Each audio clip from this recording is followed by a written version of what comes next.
Hello, Achu. Let's read out the questions. Question says, a given shaped glass tube having uniform cross-section is filled with water and is mounted on a rotatable shaft as shown in figure. If the tube is rotated with constant angular velocity omega, then यहाँ पर diagram में आप देख सकते हैं एक glass tube given है जिसके क्रॉस सेक्शन को फिल किया जाता है वाटर से and it is mounted on rotated table throughout this shaft as you can see into the diagram. अब यदि हम रोटेट कर दें इस ट्यूब को by angular velocity omega, then what will be the happen to the levels of water in tube A and B that we need to conclude here. तो चलिए start करते हैं सॉल्यूशन से, but before of that let's talk about the key concept which we are going to use here for this question. So यहाँ पर हम simply centrifugal force का concept use करेंगे which can be stated as F is equals to mass into angular velocity का whole square into the radius. Now from the Pascal's law we also remember that pressure is equals to force per unit area. So to conclude the result, basically देखिए जहाँ से हमने इसको shaft से connect किया गया है through out the rotating table और उसके द्वारा फिर हम इसे ओमेगा वेलोसिटी से कॉन्स्टेंटली रोटेट कर रहे हैं.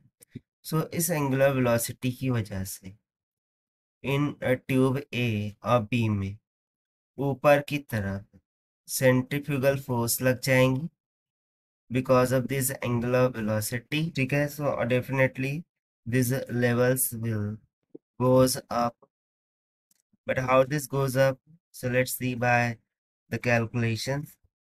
तो let's suppose कि हम मान लेते हैं कि यहाँ पर एक स्मॉल मास Tm के बराबर है जो कि डिस्प्लेस हो रहा है विथ T ऑफ x और इसके लिए जो एरिया है वो a के बराबर है.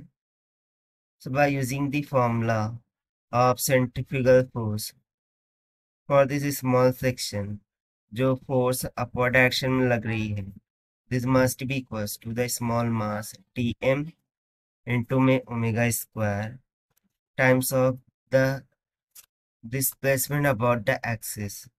ठीक है, so यहाँ से हम क्या कर रहे हैं कि ये जो dx है from this rotating table उसका डिस्टेंस हम यहाँ से तो यहाँ तक के रेडियल डिस्टेंस x के इक्वल मान रहे हैं.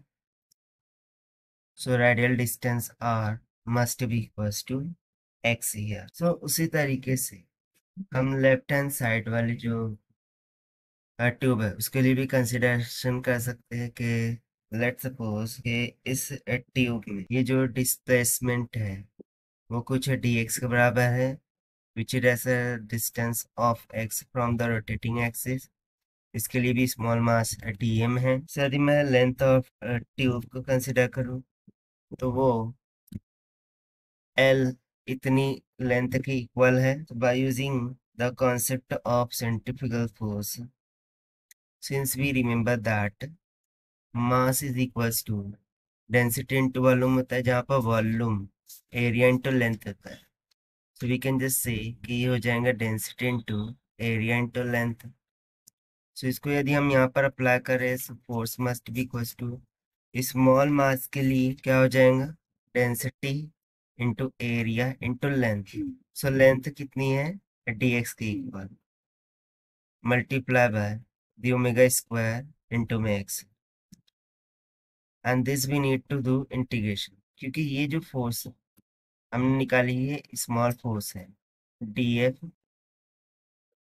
अब हमें कंप्लीट सेंट्रीफ्यूगल फोर्स निकालना था तो उसके लिए हम दोनों जानिब इंटीग्रेशन कर देंगे from 0 to L. So from here the required centrifugal force which is exerting in upward direction will become sort equals to a omega square and rho constant निकल जाएगा integration of 0 to L x dx हो जाएगा, इसका integration find करेंगे. So this will become a omega square rho into में x square by 2 and the limit will go from 0 to L. This will be goes to a omega square rho divided by 2 into में L का square. So this is what we have found the centrifugal force which is exerting in the upward direction. So इस force के द्वारा जो pressure difference create होगा by using the Pascal's law, this must be equals to P is equals to F divided by the area. So P is equals to force हमारे पास आई है a omega square rho into में L square by 2 that whole divided by area. So area से area cancel.